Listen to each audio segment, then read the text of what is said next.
Il y avait des rumeurs qui circulaient à propos d'un vieux silo abandonné perdu dans la forêt. Le bois était situé au milieu d'un champ de terre juste à côté de la voie ferrée. C'était un spectacle étrange. Il était là, immobile parmi les arbres, avec ses fuites de rouille de tous les côtés. Quoi qu'il en soit, il avait la réputation d'être hanté par l'esprit d'un vieux fermier qui s'était pendu dans ce silo et qui tuerait quiconque y pénètre. J'ai toujours dit que cette rumeur était un ramassis de conneries, surtout quand ceux qui la propagent racontent l'histoire de quelques gosses trop curieux qui sont allés dans le silo et n'en sont jamais ressortis. D'autres disent que le silo est juste un bon endroit pour être tranquille. Moi et ma bande d'amis geeks avons donc décidé de vérifier ça par nous-mêmes en y allant. Afin de renforcer le sentiment d'angoisse, nous y sommes allés un jour sombre et nuageux. Mes amis Pete, Meg, Will et moi nous sommes donné rendez-vous chez moi puisque j'habitais à côté du chemin de fer. Nous avons marché le long de la voie ferrée, parlant et riant. Nous passions un bon moment, jusqu'au moment où nous l'avons vu. Le silo. Il était là, bien sûr, dans la hauteur des arbres. À mesure que nous nous en approchions, notre bonne humeur s'estompait. Plus nous avancions, plus il faisait froid, comme s'il y avait une sorte d'aura sombre autour du silo. Will laissa même échapper un petit cri. Nous avons arpenté le pourtour du silo à la recherche d'une entrée quelconque. Nous avons fini par trouver une échelle menant à l'intérieur. Les barreaux de l'échelle permettaient également d'atteindre des trappes sur le côté de la structure. Tout était verrouillé, sauf une. Bien qu'il soit du genre peureux, Pete monta en premier et ouvrit la trappe. En quelques minutes, nous étions à l'intérieur du silo, debout sur le foin laissé là-dedans. Au centre, il y avait un grand trou qui s'enfonçait profondément dans le foin. Il faisait sombre mais on pouvait entendre un flux constant d'air provenir du fond. Curieusement, il y avait une corde qui descendait dans le trou. Comme j'étais le seul suffisamment intelligent pour m'être réellement préparé pour cette excursion, j'ai sorti ma lampe de poche. En la tenant dans ma bouche, j'ai commencé à descendre. Je me suis laissé glisser vers le bas, balayant la zone du faisceau de ma lampe. Tout semblait sûr. J'observais le foin éparpillé, la saleté et aussi notre trappe particulière. Je fis signe aux autres de descendre. Au moment où ils descendaient, mon œil remarqua que quelque chose de rouge recouvrait la corde. J'ai caché ma panique et ai montré aux autres la trappe que j'avais trouvée. Pete l'ouvrit, révélant un trou noir. L'intérieur empestait. Les autres aussi l'avaient senti, bien sûr. Will a même gémi comme un chien. Meg finit par prendre son courage à deux mains, attrapa ma lampe de poche et avança la première à l'intérieur du trou. Nous l'avons suivi et avons traversé ce tunnel sombre pendant environ 10-15 minutes jusqu'à ce que Meg nous prévienne que nous étions arrivés à une autre trappe. Elle l'ouvrit. Une lumière brillante inonda alors le tunnel et c'est là que nous l'avons entendu. Un cri perçant suivi du son de quelque chose qui fonçait tout en haletant. Dans une tentative désespérée pour éviter la créature qui avait fait ce cri horrible, nous avons couru. Une fois sortis du tunnel, nous avons claqué la trappe et tenté de la verrouiller. Le bruit avait cessé. Nous avons tous poussé un soupir de soulagement avant d'observer la pièce. Nous étions dans une salle en béton qui semblait être une ancienne fosse septique, mais avec une ouverture au sommet, et par cette ouverture, nous pouvions voir la forêt. Nous avons commencé à escalader, et puis c'est arrivé. Encore une fois, nous avons encore entendu ce foutu bruit. Will n'était même pas encore sorti du trou. Pauvre Will. Cette créature a passé sa main griffue à travers la trappe et a saisi la jambe de Will avant de la tirer dans le tunnel.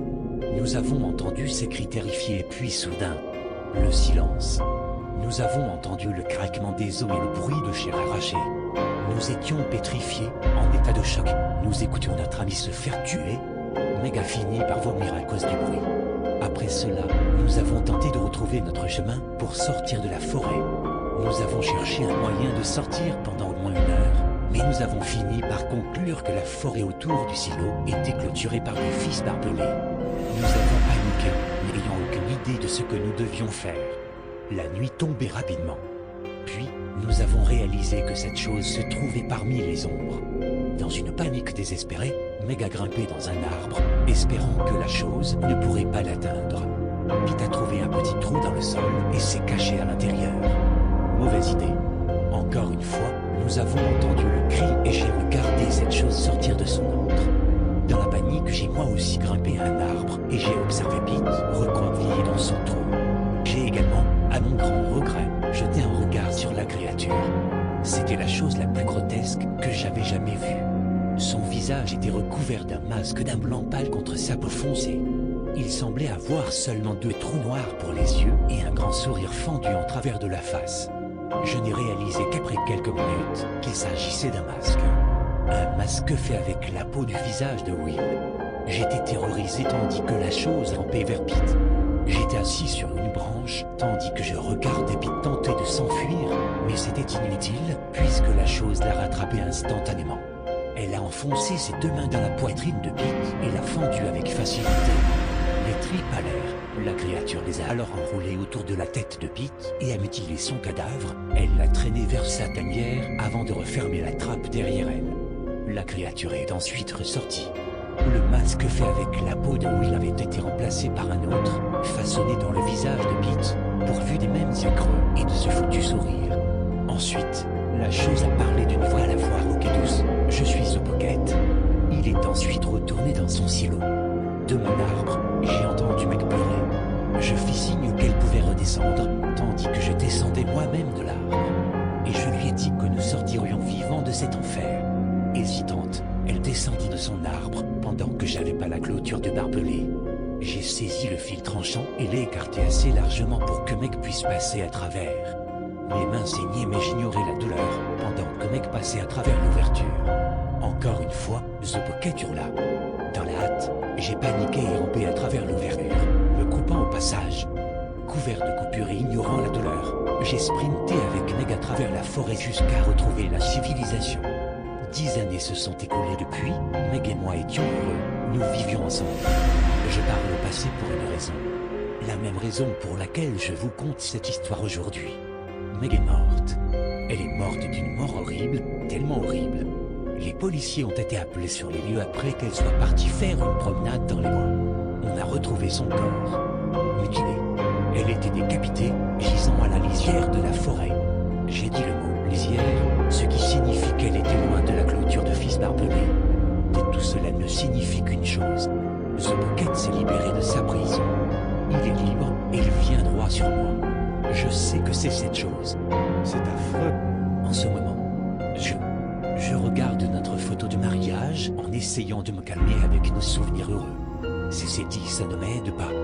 Mais parce que dans le reflet de la vitre, j'ai vu un visage venir lentement vers moi. Le visage de Meg, mais il n'avait pas d'yeux et ce sourire terrifiant.